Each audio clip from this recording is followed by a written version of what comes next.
오늘 우리 함께 주님 말씀을 함께 나누고자 합니다. 지난 시간에 우리는 솔로몬의 마음에 틈이 벌어진 것을 우리가 보았죠. 마음에 균열이 생겼어요. 그 균열은 주변의 이방 나라의 왕과 귀족들의 여인들과 정략적인 결혼으로 인해 생긴 솔로몬의 인생, 마음의 균열이었습니다. 우리 사람의 가장 강렬한 욕망이 있다면 흔히 부귀영화라고 하지요. 이 부귀영화라고 하는 말은 부는 재물이 많고 넉넉하다 하는 그런 의미예요. 부. 그리고 귀라고 하는 것은 신분이 높은 걸 말하죠. 권력을 거머쥔 사람이 귀한 사람이다. 그러니까 권력을 가진 사람. 영이라고 하는 것은 꽃 영자인데 그 다음 자도 꽃 화자이죠. 영화할 때 사방이 온통 꽃으로 둘러싸인 꽃밭 인생을 걸어가는 그런 것을 가리켜서 부귀영화 이런 얘기를 합니다. 그런 사람들을 부귀영화를 누리는 사람이라고 하는데 나름대로 그런 사람들이 세상에 얼마나 많습니까? 근데 솔로몬의 부귀영화에는 그 꼬리표가 붙어 있어요. 전무후무한, 상대적이지 않는, 솔로몬에게는 다른 사람과 비교 대상이 되지 않는 어떤 절대적인 부귀영화를 누린 왕이다. 이제 그렇게 얘기를 하죠. 당연히 솔로몬도 그의 권력도 아주 권력의 정점에 있던 그런 사람이었습니다. 흔히 부귀영화를 누릴 수 있게 해주는 것이 무엇일까 할 때 그것은 사람에게 권력이라고 하는 것이 그 최정점에 있다 그렇게 볼 수가 있어요. 이 권력을 가진 사람이 부도 가지고 또 영화도 가지고 그래서 부귀영화의 삶을 사는 사람, 이 권력을 가진 사람들이죠.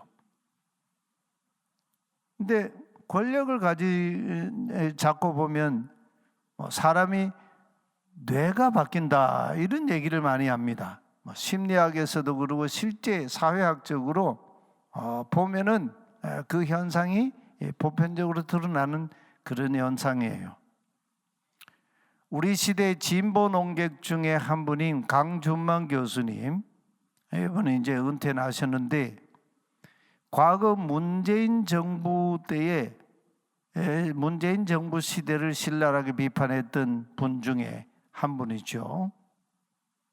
권력을 가진 이 정권 실서들이 민주화라는 상징 자본을 가지고 그것을 통해서 권력을 거머쥐게 되니까 마치 정의를 독점한 듯이 이 문정부 그 시대에 권력 가진 사람들이 도덕적인 탄압을 일삼는 그런 고약한 자들이 됐다. 그런 평가를 벌써 오래전에 했습니다.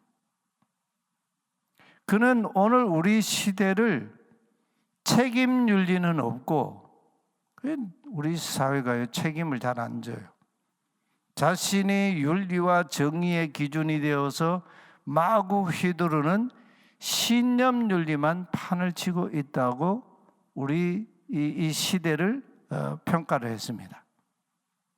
그래서 권력 가진 사람들 가만 보면 특징이 있지요. 자신이 아무리 잘못해도 떳떳합니다. 그리고 뻔뻔하게까지 하지요. 그때는 그것이 정의였고 이렇게 말했는데 상황이 바뀌면 또 다른 말을 해요. 잘못이 없어요. 떳떳해요. 그리고 뻔뻔해요. 왜 그런가? 자신의 신념으로 꽉 찬 신념윤리가 그의 판단 기준이 되기 때문이다. 이런 얘기예요. 솔로몬이 하나님의 언약적인 은혜, 축복으로 부귀 영화를 한 몸에 다 누렸지만 우리는 그가 상식적으로 이해할 수 없는 왕이었음을 보았습니다. 주변 나라 강대국 이집트 왕 파라오의 공주를 자기 부인으로 만든 것을 보면은 그것뿐만 아니고 주변에 암몬의 왕가와도 또 결혼하고 에돔 왕가와도 결혼하고 또 모압이나 시돈 등 주변 나라의 귀족들 왕가의 딸들과 결혼을 했는데 우리가 보았지 않습니까? 후궁이 부인이 700, 후궁이 700명이요 첩이 300명이었다. 1000명의 아내를 두었다는 거죠. 이게 상식적으로 이게 이해가 되는 일입니까? 어떤 말로도 이해할 수도 없는 그런 얘기예요. 저는 이 솔로몬의 이 모습을 보면 머리끝부터 발끝까지 자신의 신념 윤리로 가득 찬 자이었음이 틀림없다. 이렇게 보여져요. 하나님의 은혜를 배은 망득한 권력자는 하나님이 그냥 가만두시지 않지요. 열왕기상 11장 14절에 오늘 본문 14절에 아주 무서운 말씀이 등장을 하고 있어요. 솔로몬의 인생에 처음 그에게 등장하는 말씀이죠. 새 한글로 제가 말씀을 읽어볼게요. 야훼께서 솔로몬의 적으로 에돔 사람 하닷을 일으키셨다. 그는 에돔 임금의 후손이었다. 솔로몬의 적 에돔 사람 하닷을 누가 일으키셨다고요? 야훼께서 일으키셨다는 거예요. 드디어 야훼께서 솔로몬에게 손을 대기 시작하십니다. 우리는 이미 앞서 열왕기상 11장 6절에서 솔로몬이 야훼의 눈앞에서 악을 행하였다는 열왕기 기자의 증언을 보았죠. 그래서 그의 아버지 다윗이 야훼를 온전히 다름과 같이 하지 아니하였더라. 우상을 숭배하는 산당을 지어주고 또 그것을 허락하고 하나님의 땅, 이 약속의 땅, 하나님 나라 안에서 말이죠, 우상 숭배를 공식적으로 그냥 허용했다는 거죠. 또 9절에 보면 한술 더 떴습니다.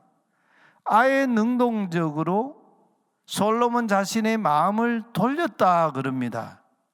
솔로몬이 마음을 돌려, 여기 돌리다는 이 나타라고 하는 동사인데 이거는 마음을 구부리다 하는 겁니다. 하나님을 향해 있던 마음을 구부려 가지고 이스라엘의 하나님 야훼를 아예 떠나버렸다는 거예요.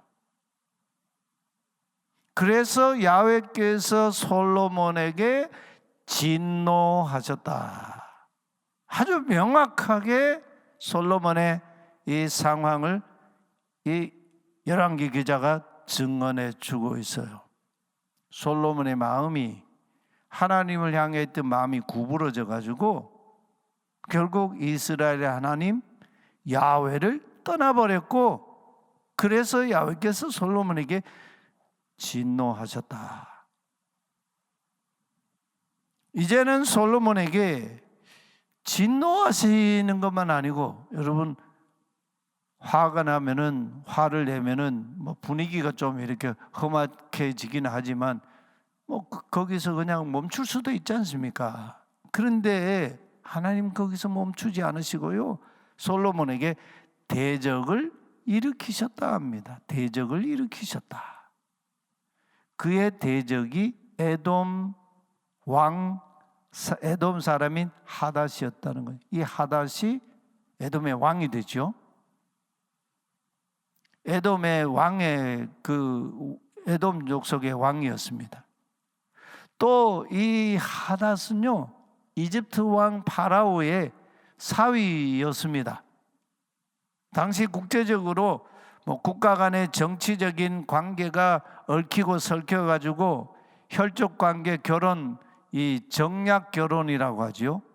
그래서 결혼을 통해서 그런 관계를 맺어서 국제 관계를 유지하고 또 균형을 잡아가려고 했습니다.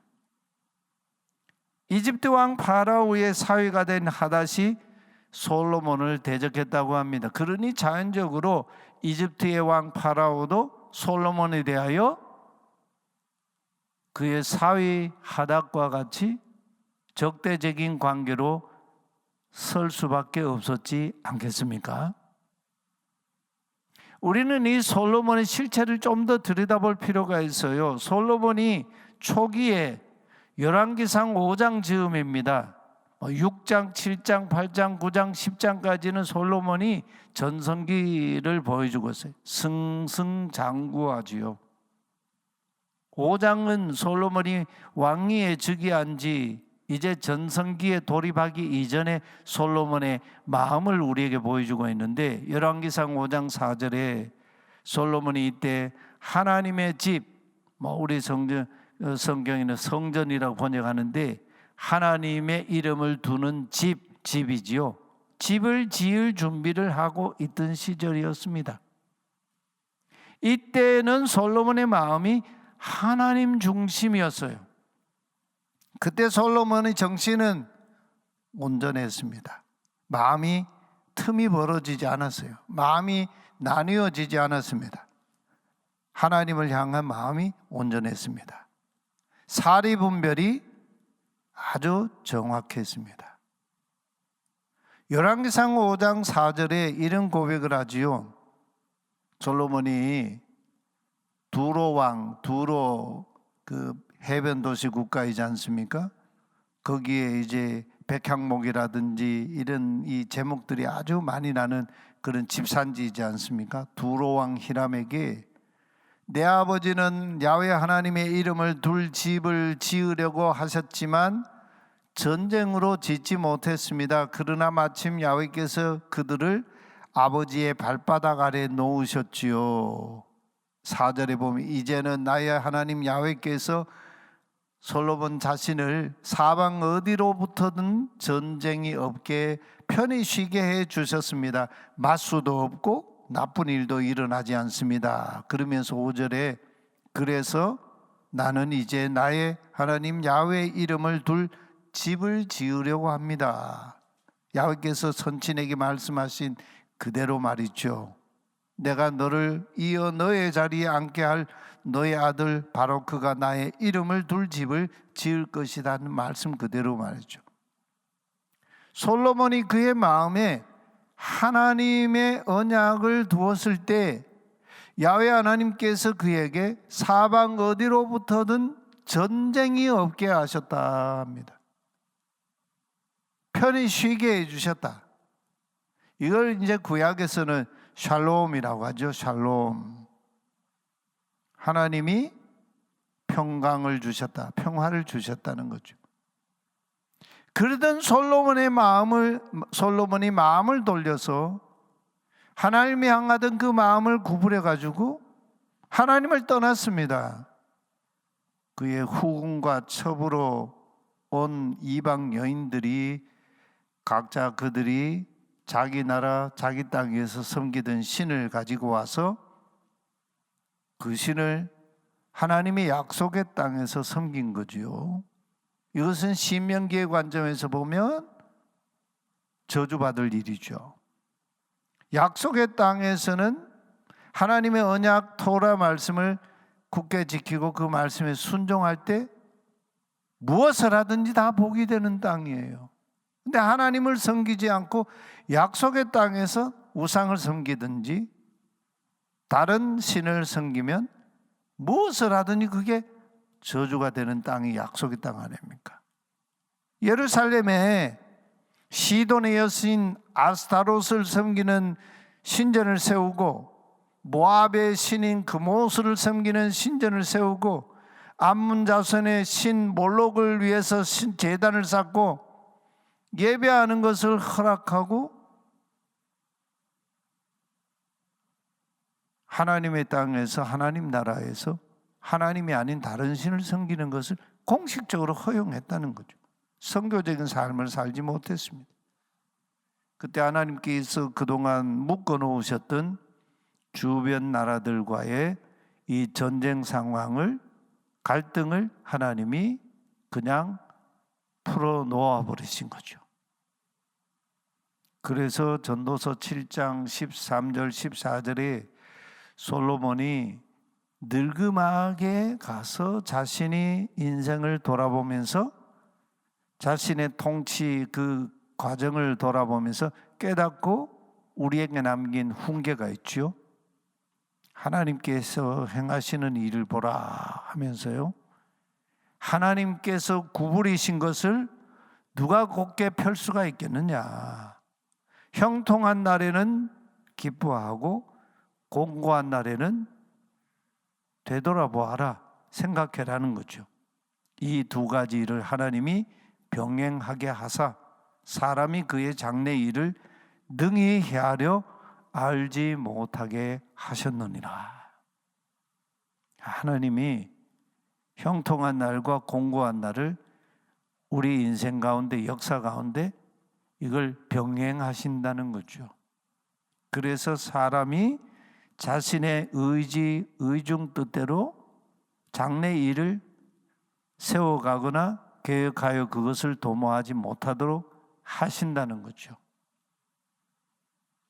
근데 우리는 이 열왕기상 11장에서 전도서 7장에 나오는 이 솔로몬의 이 훈계, 이 말씀을 한번 곰곰이 생각해 보면 솔로몬이 막상 자기 앞에 에돔 왕 하닷이 일어나서 자신을 거슬러 반역하고 전쟁 상황 속에 들어가고 그럴 때 자신의 마음이 하나님을 떠나 우상에게로 구부러져 있는 것을 깨닫고 회개하였을까요? 돌이켰던가요? 열왕기 기자는 솔로몬이 그러지 못했다는 걸 우리에게 보여주고 있습니다. 그러니까 참 솔로몬이 우리가 지혜자다 이렇게 말하는 것은 한 측면만 얘기하는 거죠. 솔로몬이 하나님과의 관계가 정상적일 때 그가 지혜자였지, 똑똑했을지는 모르지만 근본이 어리석었던 거죠. 그래서 잠언에 보면 여호와를 경외하는 것이 지혜의 근본이요, 지식의 지혜의 근본이요, 명철한 자를 아는 것이 지식의, 그것이 가장 지식의 근원이라는 거죠. 솔로몬이 거기에서 무너진 거죠. 사람이 아무리 똑똑하고 지혜 있다고 해도요, 자기 자신을 돌아보는 일은 참 쉽지 않습니다. 우리가 지난주일에 느헤미야 8장 말씀을 같이 주일에 나눴잖아요. 이스라엘이 그 수많은 그 세월 중에 900년 동안 왜 이스라엘은 초막절에 또 하나님이 왕이시고 하나님이 통치하시는 걸 선언하는 그 티슈리월, 로시 하샤나, 7째 달 초하루에, 우리로 말하면 설날에 하나님의 통치, 하나님의 왕이심을 선포하고 하나님이 우리에게 오셨다, 이 새해에는 하나님이 우리와 함께 하신다, 이걸 제대로 선포하고 하나님 중심으로 왜 역사를 세워가지 못했는가? 그게 무려 900년 동안 그랬다는 거죠. 참 기가 찬 얘기 아닙니까? 거기에 하나님의 사람들이, 예언자들이 등장해서 얼마나 많이 경고하고 얼마나 깨우치고 그랬습니까? 그럴 때마다 예수님 말씀대로 하나님이 보는 예언자들, 하나님의 종들을 잡아서 죽이고 포도원 밖으로 내쳐서 돌로 쳐 죽이고 그렇게 한 거죠. 마지막에는 예수님까지도 그렇게 했다고 말씀하고 있지 않습니까? 하나님이 주변 나라의 왕들을 일으켜서 전쟁을 하게 하셨습니다. 아수르 제국의 북이스라엘이 먼저 패망하게 하시고 남유다도 바벨론 제국에 패망하게 했습니다. 그만큼 사람이 자신의 잘못을 돌이키고 하나님께로 돌아오는 일이 참 쉬운 일이 아니다는 거죠. 대개 보면 어디까지 갑니까? 마지막 끝장까지 가서 인생을 다 탕진하고 자기 존재를 다 잃어버리고 소진할 때까지 깨닫지 못하는 게 사람의 어리석은 마음입니다. 그래서 예레미야 예언자는 유다의 패망을 눈앞에 두고 예언했지 않습니까? 만물보다 더 부패하고 악한 것이 사람의 마음이라고요. 그 예언을 하는 예레미야가 얼마나 가슴이 무너졌겠습니까? 하나님의 심판이 지금 막 이렇게 덕과 같이 막 이렇게 막 임하고 있는데도 깨닫지를 못하는 거죠. 그래서 만물보다 더 부패하고 더 악한 것이 사람의 마음이라고. 겉으로 볼 때는 멀쩡해요. 근데 속이 병들어 있는 거죠.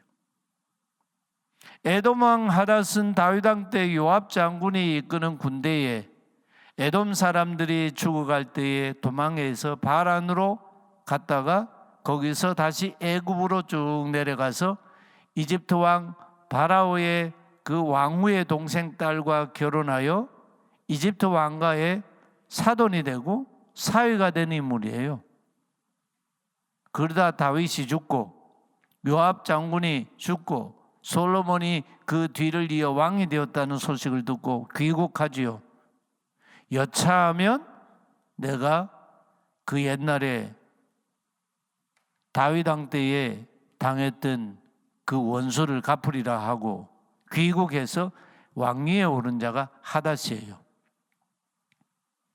그때 솔로몬의 마음이 야훼 하나님으로부터 떠나서 야훼께서 진노하신 것을 이 하닷은 다 들여다보고 있었습니다. 바깥 사람이 아는 거죠. 주변 정세를 눈뜨고 보고 있다가 기회를 노린 것이죠.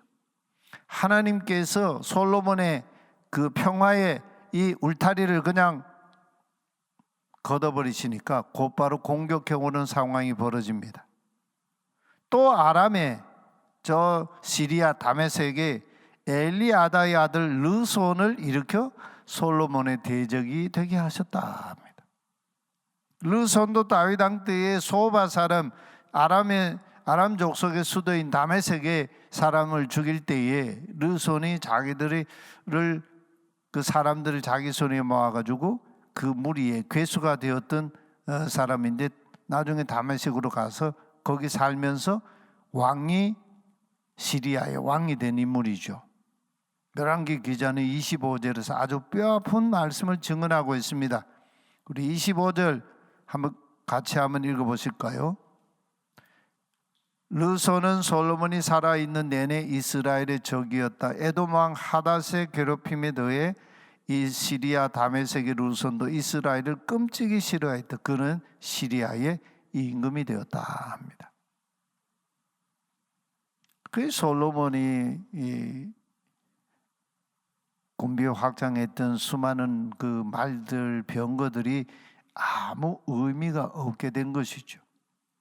솔로몬의 왕권과 그의 시대가 한없이 기울어 가고 있습니다. 솔로몬도 흥망성쇠의 길을 걷는 자가 되고 말았습니다. 탁월한 왕도 사사시대 엘리 대제사장도 결국 쇠락의 길을 걸었지 않습니까? 그렇지 않은 사람이 있습니다. 사도 바울의 고백을 보면 놀랍지요. 바울의 인생을 보면 예수님을 알지 못했을 때, 만나지 못했을 때 그는 소위 유대 종교에서 말하는 하나님 신앙의 아주 열정의 정점에 있던 사람이었어요. 그러다가 그 그릇된 신앙의 열정 정점에서 그의 인생에 찾아오신 부활하신 예수님을 만나죠. 다메섹 도상 바로 가까이에서 정오 즈음에 그 정오의 빛보다 더 밝은 빛으로 그에게 임하신 예수님을 만나죠. 그러고 나서 그가 완전히 예수님 앞에 거꾸러집니다. 그리고 예수님 자기를 찾아온 그 존재에 대해서 질문하죠. 주여, 누이시니까? 예수님이 그에게 말씀합니다. 나는 내가 박해하는 나사렛 예수라고 하죠. 그 말씀에 그냥 이 사울이라고 하는 존재 자신이 완전히 그 자리에서 죽어버렸습니다. 바울은 그때 예수님 만난 사건이 얼마나 강력한 사건이었는지 갈라디아 2장 20절에서 이런 고백을 하죠. 내가 그리스도와 함께. 바울이 예수님 박해한 이유는요, 신명기 말씀처럼 나무에 달린 자는 하나님께 저주받은 자라는 이 율법 때문에 예수님 박해했습니다. 예수님이 하나님께 저주받은 자인데 어떻게 우리의 세상의 주와 그리스도가 될 수 있느냐는 거죠. 그래서 박해했습니다. 근데 그분이 살아계셔서 자기 인생에 찾아오신 거죠. 예수님 만나고 나서 그가 이런 고백을 합니다. 내가 그리스도와 함께 나도 십자가에 못 박혔다고. 십자가에 못 박혀 죽었다고 아예 고백을 하죠. 그리고 이제 내가 살아있는 것은 나를 위하여 자기 몸을 버리신 하나님의 아들 예수 그리스도를 믿는 믿음 안에서 사는 것이다. 완전히 그냥 그의 인생의 중심, 그의 인생의 주인이 완전히 바뀌어버려요. 그러니까 로마서에서 보면 바울이 로마서의 첫 단어가 파울로스로 시작하죠. 바울입니다 그러면서. 그 다음 두 번째 단어가 둘로스예요. 노예. 저는 노예입니다. 누구의? 그리스도 예수의 노예입니다. 자기 주인이 바뀌었다는 거죠. 그러고 나서 이 사울은 바울로서 가장 작은 자라고 하는 그런 자기 존재에 대한 정체성을 가지고 자기 생을 관제와 같이 다 쏟아 부었습니다. 의의 멸관을 기다리는 노년을 보내는 바울의 그 심경이 디모데후서에 나오지 않습니까? 아브라함도 그랬습니다. 창세기 12장에 하나님의 부름을 받고 본격적으로 하나님 나라의 삶을 시작한 아브라함의 그 생애는 나이가 들어갈수록 그의 믿음이 하나님과의 관계가 돈독해졌습니다. 아브라함의 생애를 한마디로 얘기를 하면요, 야훼께서 쭉 지켜보신 생애. 그 사건이 바로 창세기 22장 독자 사랑하는 아들 독자 이삭을 모리아산에 가서 그를 번제로 드린 사건 속에서 그게 드러나죠. 하나님이 쭉 지켜보시는 그 가운데 하나님이 그에게 내리신 시험인 독자 아들 이삭을 하나님께 드리라고 하는 이 시험을 통과합니다. 그러고는 그가 고백합니다. 야훼께서 나를 지금까지 다 지켜보고 계셨네. 이 고백이 여호와 이레라고 하는 고백이죠. 하나님이 아브라함의 믿음, 아브라함을 다 지켜보시다가 아들을 대신하여 번제로 드릴 뿌리 수풀에 걸린 순양을 준비해 주신 거죠. 바로 이 아브라함의 고백 아닙니까? 그리고 아브라함의 믿음은 제가 자주 말씀을 드렸는데 거기서 정점이 아니고요. 아내 사라가 죽은 다음에 아들 이삭의 아내 며느리를 맞이하는 그 이야기가 창세기 24장에 나오죠. 거기서 아브라함의 믿음이요, 정점에 이르릅니다.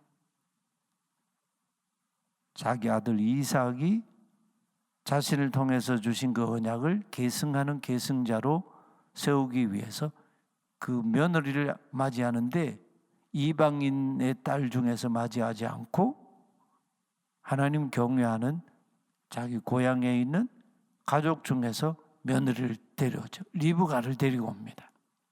그 아들을 장가 보낼 때 아브라함의 믿음이 흔들리지 않고요, 가장 빛이 나고 있어요. 그래서 아브라함의 생애는 믿음의 조상이 되는 포물선을 남기죠. 솔로몬의 삶의 부귀영화는 가만 보면 자기의 노력으로 주어진 얻은 게 아니에요. 전적인 하나님의 은혜였습니다.